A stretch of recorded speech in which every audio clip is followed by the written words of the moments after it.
नमस्कार, मैं हूं अंकुर। आप देख रहे हैं सत्य हिंदी का न्यूज बुलेटिन। एक नजर डाल लेते हैं अब तक की खबरों पर। अमेरिकी सीनेट में सरकार को फंड उपलब्ध कराने के लिए डेमोक्रेट्स का प्रस्ताव खारिज हो गया। मतदान में ये बिल 47 बनाम 53 से पास नहीं हो पाया। ये प्रस्ताव सरकार को शटडाउन से बचाने की कोशिश थी, लेकिन 100 सदस्यीय सदन में इसे आवश्यक 60 मतों का समर्थन नहीं मिल सका। इसके बाद रिपब्लिकन का फंडिंग बिल भी 55-45 से खारिज हो गया। इसके बाद व्हाइट हाउस की वेबसाइट पर शटडाउन का काउंटडाउन क्लॉक लगाया गया। पेज पर से डेमोक्रेट शटडाउन बताते हुए लिखा गया कि लोग डेमोक्रेट्स से सहमत नहीं हैं। दरअसल अमेरिकी सरकार को चलाने के लिए हर साल बजट पास कराना जरूरी होता है। अगर सीनेट और हाउस किसी वजह से सहमत नहीं होते और फंडिंग बिल पास नहीं होता तो सरकारी एजेंसियों को वेतन नहीं मिल पाता। नतीजतन नॉन एसेंशियल सेवाएं और दफ्तर बंद हो जाते हैं। इसे ही शटडाउन कहा जाता है। इस बीच डेमोक्रेट्स और रिपब्लिकन एक दूसरे पर शटडाउन की जिम्मेदारी डाल रहे हैं। हालांकि अब अमेरिका शटडाउन शुरू हो गया है, कामकाज ठप होने की शुरुआत हो चुकी है। अमेरिका की सरकार आधिकारिक तौर पर बंद हो गई है। मंगलवार रात तक फंडिंग बढ़ाने के लिए जो वोट होना था वो अमेरिकी सीनेट में पास नहीं हो पाया। राष्ट्रपति ट्रंप ने डेमोक्रेट्स पर आरोप लगाया था कि उनकी वजह से शटडाउन हुआ है। उन्होंने संकेत दिया कि वह सरकारी कर्मचारियों को और ज्यादा समय तक बाहर रखने का फैसला भी ले सकते हैं। बुधवार से अमेरिका के ज्यादातर सरकारी विभाग बंद रहेंगे। सिर्फ जरूरी सेवाएं जैसे पुलिस, कानून व्यवस्था, राष्ट्रीय सुरक्षा, कुछ मेडिकल और इमरजेंसी काम जारी रहेंगे। बाकी विभागों में काम अस्थायी रूप से रोक दिए जाएंगे। बिहार एसआईआर पर सामाजिक कार्यकर्ता योगेंद्र यादव ने कहा कि ड्राफ्ट सूची के 7 करोड़ 24 लाख में से काटे गए 3,66,000 और जोड़े गए 21,53,000 तो कुल हुए 7 करोड़ 42 लाख। असली सवाल यह है कि जब 1 सितंबर तक सिर्फ 16,93,000 नए वोटर के आवेदन आए थे और उसके बाद के आवेदन फाइनल लिस्ट में शामिल नहीं हो सकते तो 21,53,000 नए नाम कहां से जुड़ गए। बाकी लोग भी कह रहे हैं कि एसआईआर का आंकड़ा बिहार वालों के लिए पहली बन गया है। पटना के रिपोर्टर से राजनीतिक दल के नेता परेशान हैं। गुणा भाग जोड़ घटाव कुछ समझ में नहीं आ रहा है। बिहार में अंतिम वोटर लिस्ट के प्रकाशन के बाद विपक्षी महागठबंधन ने तीखी प्रतिक्रिया दी है। राष्ट्रीय जनता दल, कांग्रेस और अन्य महागठबंधन घटकों ने दावा किया कि कम से कम 10,000 मतदाताओं के नाम हर विधानसभा क्षेत्र से उड़ा दिए गए हैं। चुनाव आयोग द्वारा मंगलवार को जारी अंतिम मतदाता सूची में बिहार के कुल 7 करोड़ 42 लाख मतदाता दर्ज किए गए हैं। जून में शुरू हुए एसआईआर अभियान के बाद ये संख्या 47 लाख से अधिक घटी है, लेकिन अगस्त में जारी ड्राफ्ट सूची के 7.24 करोड़ से वृद्धि हुई है। ड्राफ्ट में 65 लाख नाम गैर हाजिर यानी स्थानांतरित या मृत बताकर हटा दिए गए थे। दावा और आपत्ति चरण के बाद 21.53 लाख योग्य वोटर्स को जोड़ा गया, जबकि 3.66 लाख नाम हटाए गए। आरजेडी ने तीखी प्रतिक्रिया व्यक्त करते हुए आरोप लगाया कि अंतिम सूची ने समाज के गरीब, वंचित और हाशिए पर पड़े वर्गों के मताधिकार पर कुठाराघात किया है। आरजेडी के प्रदेश प्रवक्ता शक्ति सिंह आदि यादव ने आरोप लगाया, हमारे जबरदस्त प्रयासों के बावजूद गरीबों, दलितों, अति पिछड़े और अन्य पिछड़े वर्गों के नाम सूची में शामिल नहीं किए गए। हमने देखा कि हर विधानसभा क्षेत्र में कम से कम 10,000 नाम हटाए गए हैं, जो लोकतंत्र के लिए शुभ संकेत नहीं है। प्रदेश कांग्रेस अध्यक्ष ने भी कड़ी प्रतिक्रिया दी है। आरजेडी के प्रदेश प्रवक्ता शक्ति सिंह यादव ने कहा कि फॉर्म 6 जमा करने वाले लोगों के नाम भी नहीं जोड़े गए। उन्होंने एसआईआर प्रक्रिया को बड़ा धोखा करार दिया। राजद नेता चितरंजन गगन ने कहा कि वो अंतिम वोटर लिस्ट का अध्ययन कर रहे हैं और जल्द ही इस पर प्रतिक्रिया देंगे। गगन ने कहा कि उच्चतम न्यायालय के निर्देश पर चुनाव आयोग ने हमें उन लोगों के नाम जोड़ने का विकल्प दिया है जो अभी भी अंतिम मतदाता सूची से बाहर रखे गए हैं। अगर हमारी चिंताओं का समाधान नहीं किया गया तो हम फिर से अदालत का दरवाजा खटखटाएंगे। कांग्रेस ने अंतिम सूची की आलोचना करते हुए एसआईआर को ढोंग करार दिया। प्रदेश कांग्रेस अध्यक्ष राजेश कुमार ने कहा कि एसआईआर शुरू से ही एक दिखावा रही है। वोटर लिस्ट जारी होने के बाद सत्तारूढ़ भाजपा और जेडीयू ने विपक्ष के वोट चोरी वाले बयान पर तंज कसा। भाजपा प्रवक्ता प्रभाकर मिश्रा ने कहा कि अब जब अंतिम मतदाता सूची प्रकाशित हो गई है तो जनता एनडीए को भारी बहुमत देकर विपक्ष के गुब्बारे में हवा निकाल देगी। उन्होंने कहा कि विपक्षी आरजेडी और कांग्रेस ने एसआईआर पर बहुत ज्यादा राजनीति की। अंतिम वोटर लिस्ट में इतनी बड़ी संख्या में नए नाम जुड़ना विपक्ष के वोट चोरी के आरोपों का करारा जवाब है। जेडीयू के मुख्य प्रवक्ता और विधान पार्षद नीरज कुमार ने कहा कि चूंकि 21.53 लाख से अधिक नए नाम शामिल किए गए हैं और अधिकांश लोग अत्यंत पिछड़े वर्ग और दलित समुदाय से हैं, इसलिए चुनाव आयोग की अंतिम वोटर लिस्ट में कांग्रेस राजद के वोट चोरी के आरोपों का कड़ा जवाब है। रेल हादसों में 2023 में 21,803 लोगों की मौत हुई।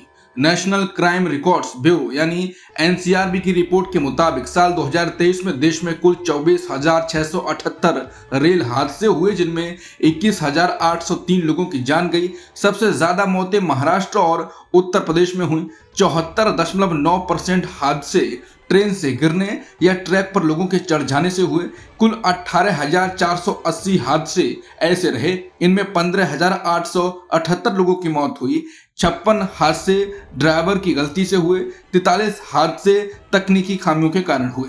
रेल हादसों पर एनसीआरबी की रिपोर्ट को लेकर टीएमसी हमलावर हो गई है। टीएमसी सांसद डेरेक ओब्रायन ने कहा कि प्रधानमंत्री और पार्ट टाइम रेल मंत्री को संबोधित 25,000 रेल हादसों में 21,000 से ज्यादा लोगों की मौत हुई। ये बिल्कुल अस्वीकार्य है, ये अपराध जैसा है। सिर्फ एक साल में 25,000 रेल हादसे और 21,000 मौतें। इसके अलावा टीएमसी नेता साकेत गोखले ने कहा है कि मोदी और उनके रेल मंत्री बुलेट ट्रेन और वंदे नमो भारत जैसे पीआर प्रोजेक्ट्स में लगे हैं, जबकि भारतीय रेल आम लोगों के लिए मौत का जाल बनती जा रही है। हम कैसे बर्दाश्त कर रहे हैं कि हर महीने लगभग 2,000 लोग ट्रेन हादसों में मर रहे हैं। 1 अक्टूबर 2025 से 19 किलोग्राम वाले कॉमर्शियल गैस सिलेंडर की कीमत में 16 रुपए तक की बढ़ोतरी कर दी गई है। हालांकि 14.2 किलोग्राम के घरेलू एलपीजी सिलेंडर के दाम में कोई बदलाव नहीं किया गया है। इंडियन ऑयल की ऑफिशियल वेबसाइट के मुताबिक दिल्ली में इस सिलेंडर की कीमत में 15 रुपए का इजाफा किया गया है, जो अब आज से 1580 रुपए की जगह 1595 रुपए में मिल रहा है। कोलकाता में यही सिलेंडर 16 रुपए महंगा होकर अब 1700 रुपए में उपलब्ध है। असम पुलिस बुधवार को सुबह जुबिन गर्ग के मैनेजर और एक इवेंट के आयोजक को गिरफ्तार करके गुवाहाटी ले गई। जुबिन गर्ग के मैनेजर सिद्धार्थ शर्मा को गुरुग्राम से लगभग सुबह 1:30 बजे गिरफ्तार किया गया। वहीं 4th north east India festival के आयोजक श्याम कानू महंता, जहां lead singer composer Zubeen Garg को परफॉर्म करना था, उनको दिल्ली से गिरफ्तार किया गया। वो सिंगापुर से मंगलवार रात लौटे थे। पुलिस का कहना है कि दोनों गिरफ्तारियां आगे की जांच के लिए की गई हैं। जांच जारी है। लद्दाख के लेह शहर में 24 सितंबर को हुए हिंसक झड़पों में 4 आम लोगों की मौत के बाद पहली बार मंगलवार को कर्फ्यू में ढील दी गई। राज्य का दर्जा और छठी अनुसूची में शामिल करने की मांग पर प्रदर्शन हिंसक हो गया था। हालात सामान्य करने की कोशिशों के बीच एक बड़ा राजनीतिक मोड़ आया। कारगिल डेमोक्रेटिक अलायंस यानी केडीए ने केंद्र सरकार के साथ 6 अक्टूबर को होने वाली बातचीत से खुद को अलग करने का फैसला किया। यह फैसला ऐसे समय आया जब लेह एपेक्स बॉडी यानी एलएबी ने भी एक दिन पहले ही बातचीत का बहिष्कार करने का ऐलान किया था। लद्दाख प्रशासन ने जलवायु कार्यकर्ता सोनम वांगचुक पर गंभीर आरोप लगाए हैं। प्रशासन का कहना है कि वांगचुक ने कई बार लोगों को तिब्बत की तरह आत्मदाह करने की बात कही। प्रशासन ने बताया कि उन्हें नेशनल सिक्योरिटी एक्ट यानी एनएसए के तहत गिरफ्तार किया गया है और इस संबंध में सभी दस्तावेज उन्हें सौंप दिए गए हैं। फिलहाल वो राजस्थान के जोधपुर सेंट्रल जेल में बंद हैं। वांगचुक की पत्नी गीता अंजलि अंगामो का कहना है कि अभी तक ना तो उनकी अपने पति से बात हो पाई है और ना ही उन्हें गिरफ्तारी आदेश की कॉपी मिली है। बरेली पुलिस ने इस्लामी धर्मगुरु मौलाना तौकीर रजा के बड़े भाई मन्नानी मियां के दामाद मौलाना मोहसिन रजा को मंगलवार को गिरफ्तार कर लिया। यह कार्रवाई 26 सितंबर को हुई हिंसक झड़प के मामले में की गई है। प्रशासन ने मोहसिन रजा से जुड़े कई अवैध निर्माणों पर बुलडोजर कार्रवाई भी शुरू की। इनमें नाले के ऊपर कब्जा करके बनाया गया गैराज प्रमुख है। इसके अलावा मौलाना तौकीर रजा के एक अन्य सहयोगी हाजी शराफत खान के मैरिज लॉन को भी सील कर दिया गया है। बरेली के एसएसपी अनुराग आर्य ने बताया कि 26 सितंबर को पुलिस दल पर हमला करने वाले 16 दंगाइयों को गिरफ्तार कर लिया गया है। अमेरिकी राष्ट्रपति ट्रंप ने कहा है कि अगर उन्हें नोबेल शांति पुरस्कार नहीं मिला तो यह अमेरिका के लिए बेइज्जती होगी। ट्रंप का कहना है कि उन्होंने कई युद्धों को खत्म कराने में बड़ी भूमिका निभाई है। ट्रंप ने यह बयान उस समय दिया जब उन्होंने गजा युद्ध को खत्म करने के लिए अपनी नई शांति योजना की घोषणा की। अपने भाषण में ट्रंप ने कहा कि मुझे नोबेल मिलेगा? बिल्कुल नहीं, वो किसी ऐसे आदमी को देंगे जिसने कुछ नहीं किया। अगर मेरा देश ये इनाम नहीं पाता तो ये बहुत बड़ा अपमान होगा। मैं अपने लिए नहीं, देश के लिए चाहता हूँ। ट्रंप ने दावा किया कि जनवरी में दोबारा पद संभालने के लिए बाद से उन्होंने 7 युद्ध सुलझा दिए हैं। बता दें, ट्रंप पहले भी कई बार कह चुके हैं कि बराक ओबामा को नोबेल शांति पुरस्कार मिलना उन्हें पसंद नहीं आया था। बता दें, नोबेल शांति पुरस्कार का ऐलान 10 अक्टूबर को होगा। अमेरिकी राष्ट्रपति ट्रंप ने कहा है कि हमास के पास गजा सीज फायर प्रस्ताव पर जवाब देने के लिए सिर्फ 3 से 4 दिन बचे हैं।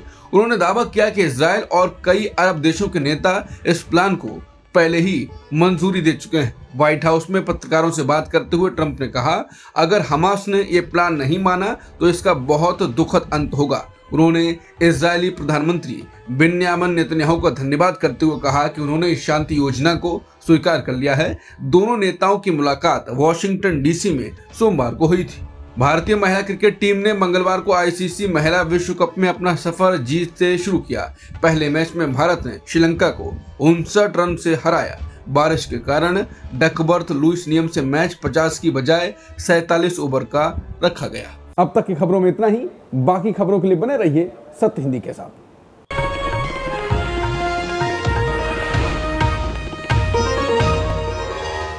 Copyright disclaimer under Section 107 of the Copyright Act 1976. Allowance is made for fair use for purposes such as criticism, comment, news reporting, scholarship, and research. Fair use is a use permitted by copyright statute that might otherwise be infringing.